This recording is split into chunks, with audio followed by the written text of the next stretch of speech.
Gusto ko yung kamaangin muna or pasok agad.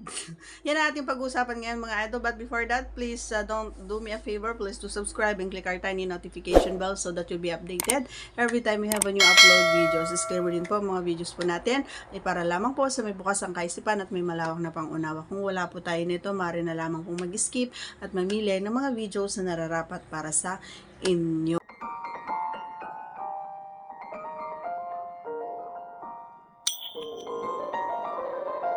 Alright.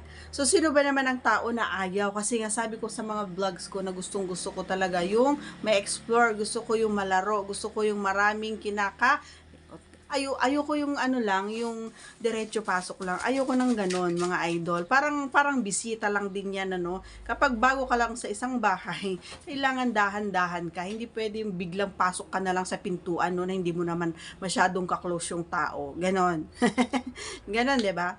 So, para sa akin, ang tanong kasi ito ng mga idol, tanong ito ni idol. So, wag na nating banggatin yung pangalan. Sabi niya kung ano daw ang mas gusto ko, yung inaano muna, yan, or diretso na doon yung kanyang sa baba. So, sabi ko naman, ang sasagot ko naman dito, so, mas gusto ko yung ma-explore, malaro, yung ma-clingy, alam mo yon lahat ng mga kung pwedeng patagalin muna bago ka pumunta doon. Kailangan na mabasa, ang tawag doon, mabasa. Ayan, grabe, ang init, pawis na ako. Kailangan, siya yung ako kasi gusto ko yung ako nagsasabi sa kanya na, sige na, pumunta ka na, or sige na, pumasok ka na, or sige na, ilagay mo na. Ako yung humihiling sa kanya kapag na sobrang okay na ako, or na ako doon doon sa ginawa niya.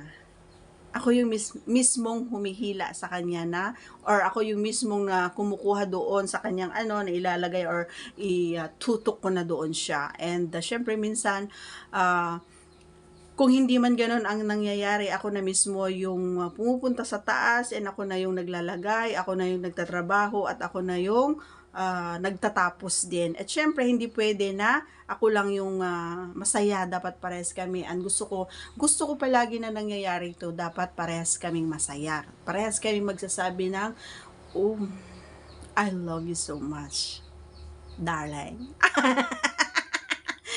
And then, 'di ba? Yun naman ang lagi dapat natin sinasabi pagkatapos natin 'yon.